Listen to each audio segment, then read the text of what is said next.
Okay, let me I think I'm all ready here, man. I think I'm ready and ready to go, like ready to go. Okay, so I'm back, obviously. Obviously that part is true, that I'm here and I'm back, right? And what I wanted to talk about obviously was continuing my breakdown of the characters from The Boys, like the show, right? I didn't really get into the comic book, and I've read the comic book. I do like the comic book, right? So I'm up. I'm not. I'm aware of how the comic book story unfolded. I've gone through it, right, in its entirety. Like I literally have. The comic book story unfolded. And it's off the hook, man. Look, the comic book to me is a lot more off the hook than even the show was. Like the show, as crazy as the show was, I don't think it really touched the comic book, right? I think a lot of people would agree with that. But whatever, they're both great examples of creativity and writing. So A Train, the show A Train to me is a particularly compelling dude, man, for a lot of reasons, right? And I'm going to talk about some of the things that I feel like he got right, and obviously some of the things I think that he got wrong. And some unique things about A Train is like right off the bat, I'm like, who is this guy? That's what I always want to ask. Like, who is the person that we're talking about? And A Train, like, he's a guy, he didn't come from like wealth or power or corporate privilege. This is Reggie Franklin, right? Reggie Franklin. You as regular as it gets, right? Reggie Franklin is an extremely common name. I don't know if you guys realize this, but Reggie Franklin is one of the most regular names you can get. And that's saying a lot. That's saying a lot about who he is. Like, again, dissect things beyond just the first level. Like, what I get from A Train in that last name is you're probably Black American from right here, right? You're probably a foundational American, right? Because Franklin's presidential name, we know that as these people were being integrated into culture, right? Like the whole trade, the people who were here became property of. Okay. So this is where a lot of this comes from. So this is kind of as we start dissecting who A Train really was. Now, I've always had a problem with the name because I'm like, why would a dude named Reggie call himself A Train, right? And I'm being really honest. Like, this is a very common kind of hood name. You know, it could be anything. R Train doesn't sound good, okay? So you maybe don't go with it. But D Train, like what A Train to me, I've always been like, why'd you call yourself A Train? That just wasn't a good flow. But anyway, that's where he went. So this guy comes to us from like, yeah, you're kind of like the hood adjacent. Like, you weren't really A Train baby the way Ashley was trying to talk about, but you came from like hood adjacent, like the hood, right? But you're like in the hood. In the hood, a lot of times just regular ass people, right? That's one of the big misconceptions, that the hood is somehow like this different places. Mostly just regular ass people. And unfortunately, there are elements within the hood sometimes that take advantage of the situations that are the hood. They try to make it more Wild West. So this is like the background. So you're an athlete there, and you know, look, this is just like I could dunk. This is just like I got a hell of a jump shot, right? It's all that. This is your identity. So instantly when we see A Train, like, he makes sense on a lot of levels because we get this kid. Like, it's the competition. Like, look, the cars, the clothes, the money, and the hoes. Like, that's A Train. We get you so well right off the bat. Like, and this is an interesting thing because how I typically like to talk about these characters is to talk about like the totality of the arc, like who they were at the beginning and who they were at the end, right? And it's difficult, like as I'm sitting here giving this background on A Train, this isn't where we get introduced to A Train. This isn't my first insights into A Train. This is where kind of like pulling back and kind of taking a look at, okay, this is what I see about this person now that I have a broader view of the entire story. This is actually what his story is. This is who he is. He starts off, if I can find it here, let me see if I can find it. He starts off, I get introduced to A Train like this. This is how I get introduced to the A Train, right? It's like this. I'm not instantly thinking about, like, he had probably the most significant intro into the show to me, right? Like, I think he had one of the most, because he set the tone for me and for you and for everybody else, because you're like, damn, what did I just see? So that's how important and pivotal A-Train is, and this is how important this particular scene is, because he is a major catalyst for all this stuff. You know, maybe Huey doesn't join the boys. Maybe that little difference in the chemistry changes things out differently, because Huey would be very important in, obviously, aligning with Starlight. So adding a lot of power and pulling off someone who could have potentially been an enemy to your side, right? That made an easier bridge for fighting back. She was able to pull in a much larger group, right? They were the Starlighters. So this, as we branch it out, right? We multiverse this bitch. This part is crucial to like how the story ultimately played out. It's going to be him. If he doesn't kill Robin in that moment, maybe this is Huey stays out of it. Maybe because Huey's out of it, they never make that connection to Starlight. And maybe a lot of the operational things that they do, like getting them out of jail, like when they got out of jail, a lot of that was Starlight. Remember, like Marie and those guys were all rallied because of Starlight. So we have to reverse engineer this to like, this was a very crucial moment in the story. And this is how we get introduced into who A-Train is. However, as I go back, right, if I remove this, right, let's rewind it. If I remove this, then I talk about A-Train, he becomes a different person. And he's a far more relatable person than when I just start off with like, you bloody because you killing people, right? Like, we get that. Like, you know, you never get a second chance to make a first impression. This is what A-Train's getting right here. So if we get who A-Train is, like, all this stuff is like, yeah, this is your identity, and you just turned that into a celebrity. You're just a kid from the hood who's faster than everybody. We know this story. Like, we've seen this story. So your value was always tied to your performance. Ain't nobody talking about Usain Bolt anymore, right? All of a sudden, nobody's talking about Usain Bolt anymore, right? So this is kind of like, and so he understands, like, he's peak athlete. So peak athletes, man, they got it, but like peak athletes, they don't have it like musicians, where like maybe you get like a 30-year run, maybe you have resurgence. Like, when you're athlete, kind of when it's done, if that's all you have. So A-Train is hypersensitive onto this, and this is why he easily feeds into the whole culture of like Compound V and drug addiction, right? Like, it's easy for him to get in there because he's got all this pressure. Now, why he becomes a part of the Seven, that's another story. Whereas like with, Starlight, obviously her mom had been prepping her for this. She had these aspirations of being a hero. I think even the same thing could be said for Maeve, right? The way she gives us her intro. This dude just wanted like everything that went along with it. I want to be a celebrity. I'm down with it. And he's charismatic dude. Like, you know what I'm saying? He's kind of a cool dude. He's got that appeal. A-Train knew how to work it, man. On everything, man. You selling energy drinks, you selling shoes, whatever. So A-Train was like, I think more geared to like the sponsorships and all that than anybody else as far as making the public appearances. Because like Homelander was a nutty buddy just walking around. So he really couldn't even like embrace crowds. You could see him kind of freak out. Maeve was so like, I hate everybody.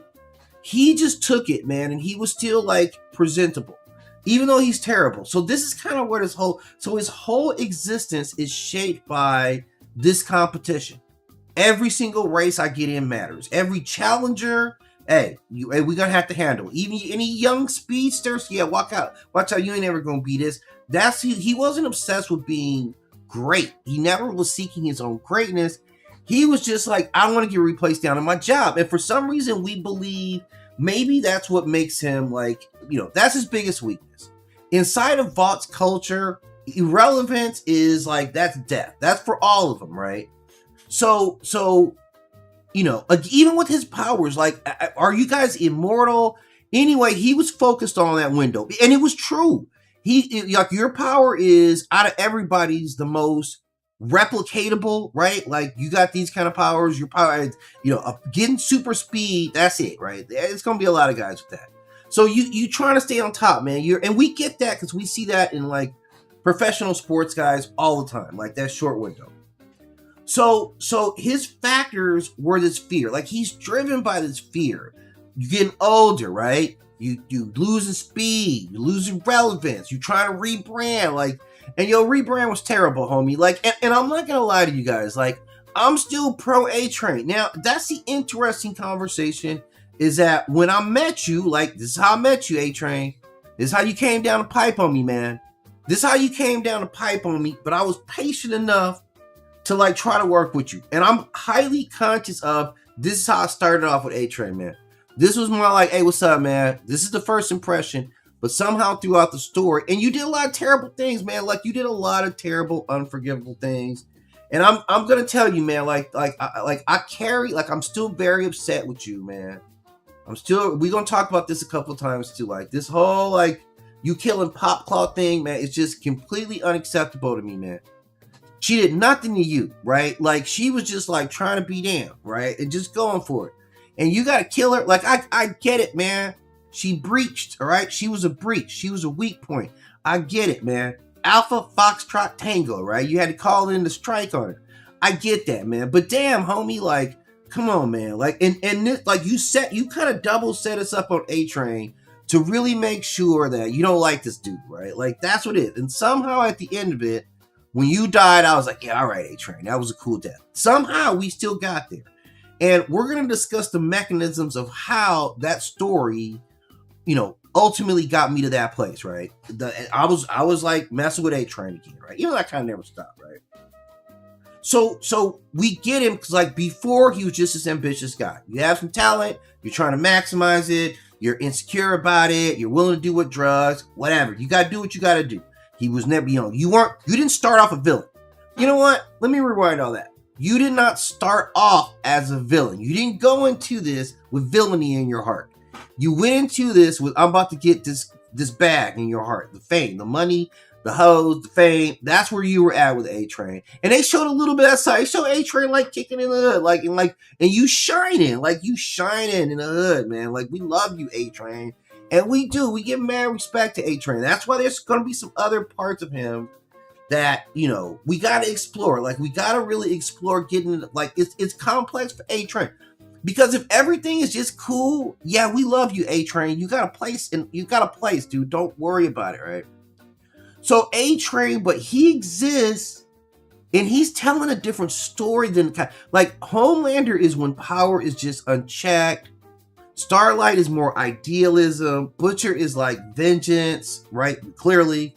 Ashley is like corporate survival. A-Train, like, you're almost like regular dude. We get you, right? We get you. We see you. What I'm saying? We still want your autographs at this point. You know what I'm saying? Like, hey, what's up? Like, when I saw Eric Dickerson at the airport, right? Like, it's cool. I don't care. But it's cool. I saw Eric Dickerson that's the guy who used to run, right? And all that stuff. So he's more relatable to us, right? As far as who A-Train is, we get that. We get, yeah, if it's compound V, if there's something out there that's going to make you stronger, faster, you're going to take it, right? So this is kind of what he gives us. So, like, A-Train is, like you said, yeah, A-Train actually saved somebody. And that, you know what? Okay, now you hit on another point. You actually hit on another point. Like, A-Train had that moment where he saved a person's life. And so A-Train genuinely understood what it felt like to be a hero in that moment, right? In that moment. Like, remember the dude, I think dude was like, homie was like, oh yeah, it was my man, it was mother's milk, right? It was mother's milk. He's having a heart attack, he's in arrest. A-Train rushes him to the hospital, to the emergency, right? And a little boy sees him as a hero, and he's looking at him like, oh man, you saved this dude's life. So A-Train genuinely 100% got to experience what it was like to just be a hero.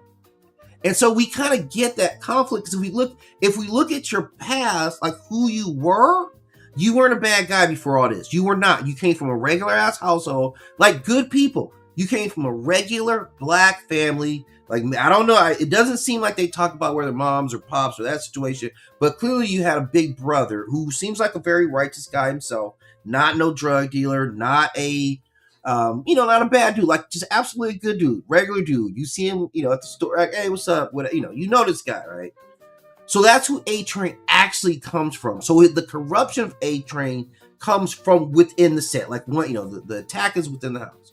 So that's an important part, and to remember that yes, he actually was a hero at one point. He did the right thing. Like, we understand why you do the wrong things, but maybe part of you is doing the right thing. So, and you get caught up in celebrity, you get caught up in drug abuse. Like, think about it, man. Like, I don't know if you guys, again, let me flash I'm X, right? You guys need to talk about land bias. Like, athletes and drugs in our culture was really popping off in the 80s. Like, we don't really hear about it. Like, athletes now, like LeBron and these guys, Kobe and these guys, they take care of their bodies at a whole different level, right? But back in the 80s, our athletes used to do a lot of drugs. A lot of them. We lost a lot of good athletes. Like, I'm going to talk to you guys about Len Bias. Man, this guy was supposed to save the Celtics dynasty. He was a Michael Jordan level anticipation, right? And again, so it ties in some key things in the storytelling, and that's who A-Train is. And A-Train has the most realistic arc of redemption, like at the end. And again, like I said, A-Train, this is how I got introduced to you, homie. I got introduced to you like this, but somehow at the end of this story, when you die, I still felt like, so yeah, go out like that, big dog. I still felt that for you, and I think a lot of us felt that. And how do you get from here to at the end of it, like your death was still kind of you're still kind of a righteous guy, right? So that's what we working with A-Train. Because it's complex. It's complex, man. It's extremely complex how we get all the way here with A-Train, but we get there, right? So and part of it is we see him wrestling with himself. We see, like, in the subtle moments, like, he's like, when Homelander tells him to do something, he's like, I'm going to do it. But he's always like, like, I don't want, we know he doesn't, right? Whereas the Deep is like, well, yeah, okay, I'll kill these guys. Remember how Norge, like, when he had him kill those guys with the bat? Like, he kind of did, he did it. And again, this is, I'm slicing hairs here, I get it, but we can kind of see. And here's the thing. Here's where A-Train gets to be particularly useful. He's kind of connected to everybody, which is typical storytelling for a speedster. Like in other storytelling, speedsters often have the most connections. They tend to know more things. So this is a little mythic part right here. This is where the character represents some mythic things. So this is kind of what he is, right? Like, let's look at him, okay?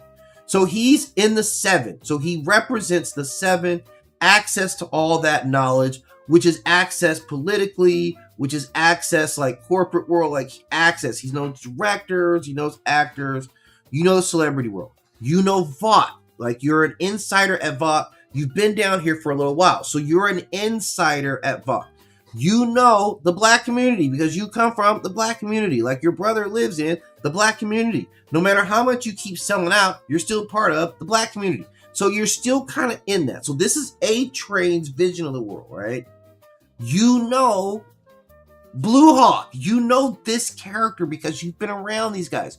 You know who Blue Hawk is. So when Blue Hawk's doing what he's doing, you're able to be like, yeah, this is all bullshit because you actually know what it is. So you have that perspective, like the hero's perspective, and even like the grind, like even like the, I gotta sell something about myself. So you get that out of Blue Hawk. That's why you're like, hey, look, man, yeah, it's all good, but you gotta stop doing this. You're dealing with my direct people a little too much, and they're putting pressure on me. It's gonna mess up my deals that I got on some shoes and things like that.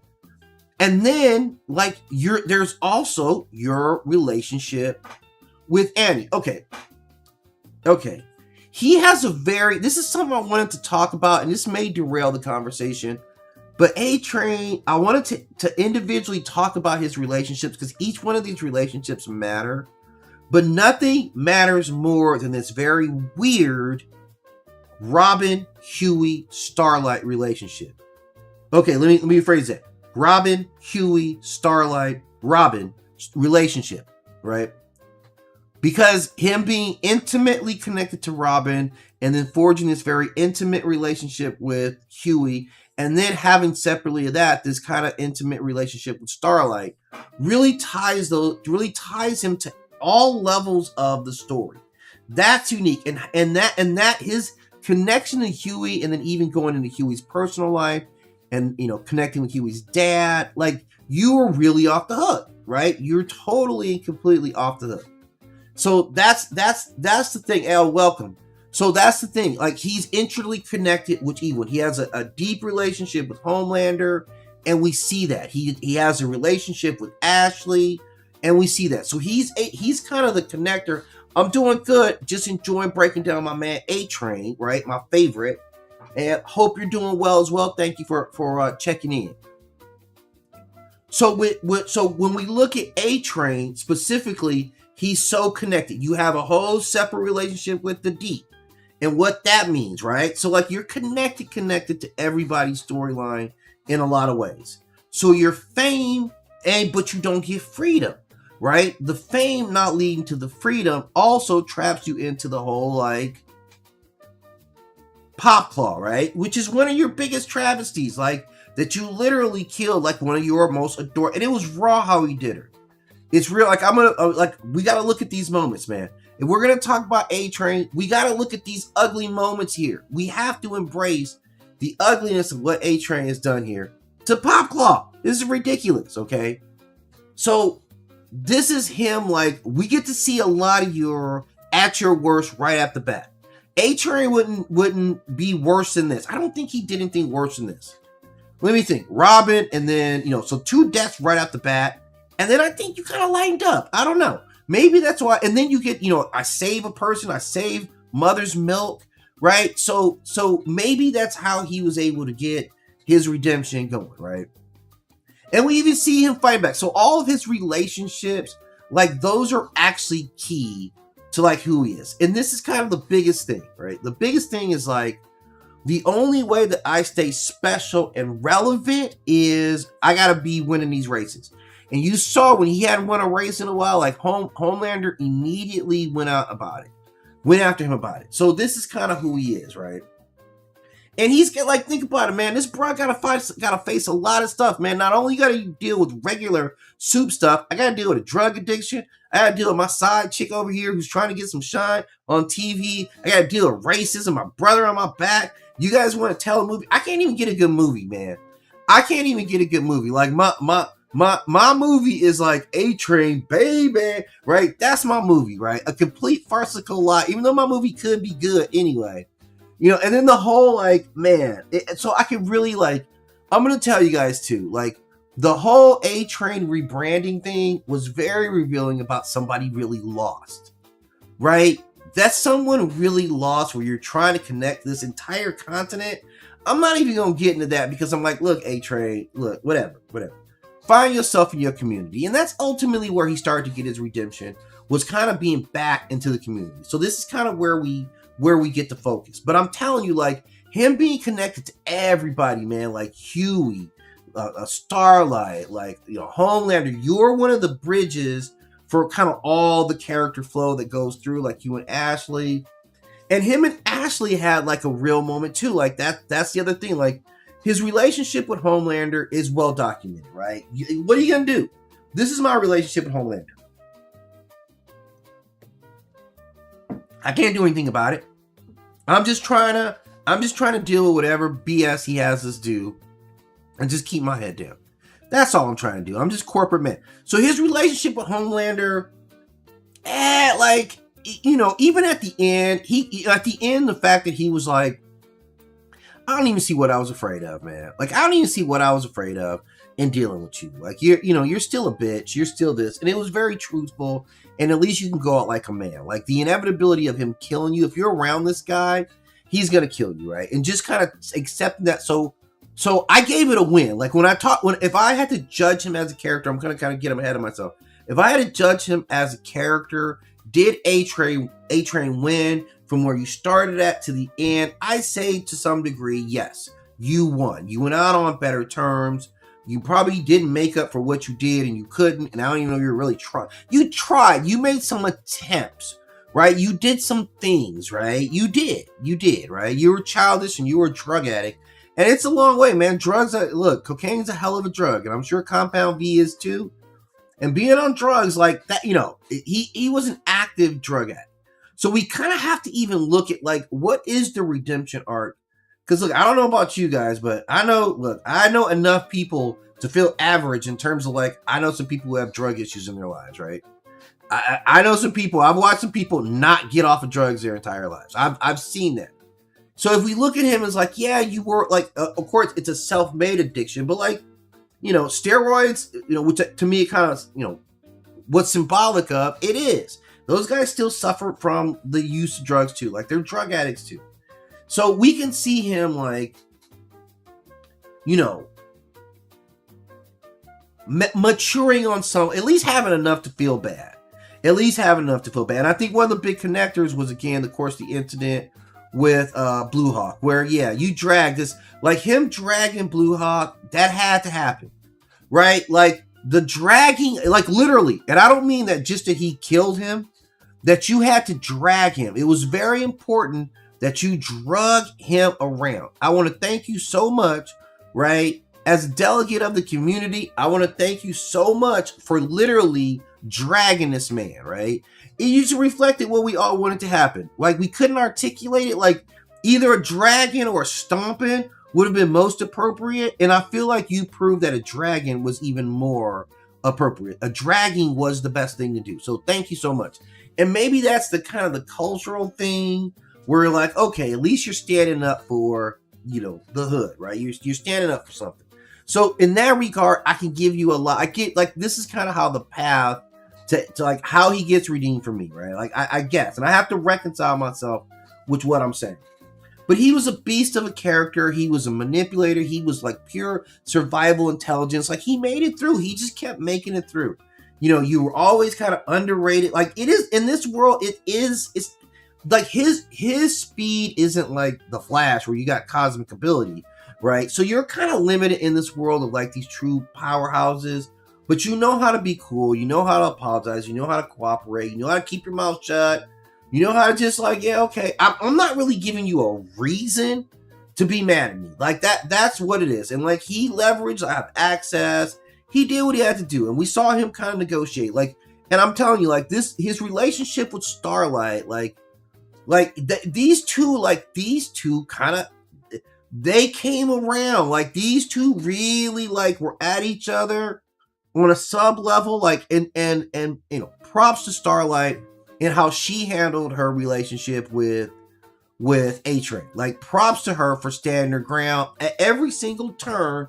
I got it back with Annie January, man. Like, outside of that first famous incident where you know, felt like you had to do what you had to do, and I don't judge you for that, she stood 10 toes down, man. Like, she did. And going up against A-Train, you know, with his speed, he's a very dangerous dude. He can kill you very quickly. She stood toes down, man. She did not back off like she did. So I have to really give her props. So this relationship was really like a big part of his maturation. Someone standing in his face and kind of forcing him to kind of reveal who you are. So I kind of get A-Train. I kind of get what he's driven by. His fear of irrelevance. Your status, like, you could easily be replaced. Like, A-Train is actually an easy guy to kind of dissect and get into. You know, how I came back to being cool with A-Train, I can't really even explain it myself. I the best I can tell you, it was kind of through his individual, like, back and forth with his relationship, who he, you know, how he developed, and then at the end, like, being completely like, yeah, you know, forget it. I'm completely anti to everything you're talking about. Really was kind of like what got me and A-Train all the way back. All right, so that's what got me. At least that's the excuse I give myself, right? On like who A-Train was. So he was a terrible person. He was all right, dude. He saved him. You saved Mother's Milk, man. Like, what you want me to do? We needed Mother's Milk because without Mother's Milk, and then at the end, like, who'd you save? He saved Huey, right? In like the second to last, right before he dies. Like, he dies because he saves Huey. Right? At the end of the day, you died because you saved Huey, who obviously we needed Huey to save everybody else. So hockey assists. Several hockey assists for A-Train. Like, we needed you more. We needed more out of you. And unfortunately, like, I think when he snitched on Starlight's friend, right? The senior guy, like obviously that was pretty despicable. Maybe that could have tipped the balance, but it probably wasn't going to tip the balance. You did what you had to do at every single turn. Like you dealt with, like you got to deal with racism on the job place, and they hired Stormfront's racist ass work down there. So you handled it all, man. You came out of it, and even though you didn't get to live, you know, you got to reconnect with your fam again. Those are the most important relationships. You change your character arc. I think, you know, you went from like these various stages to the end where it's like, okay, you know, he's an all right dude. You know, we can kind of resolve the things that you've been through, and mythically, like we get you, like we know your character, we understand your motivations probably as well as we do anybody else, and that's what we get with A-Train, man. We get a guy who's very complex. I remember how you came onto the screen and then how you went off, and I'm like, I gotta give it to you, man. You went out like a straight up G, man. I just gotta give it to you 100%. Like who you became in the end, A-Train, it was all right with me. So anyway, I'm gonna break some more characters down. I'm gonna wrap up on A-Train right now. Give me your thoughts on this in the comment section. So I'm gonna dip up off of TikTok. About to say adios to you guys. And yes, I want to end this, so I hit end. But thank you for confirming. And YouTube, I'll be back. So I'll be back. I got some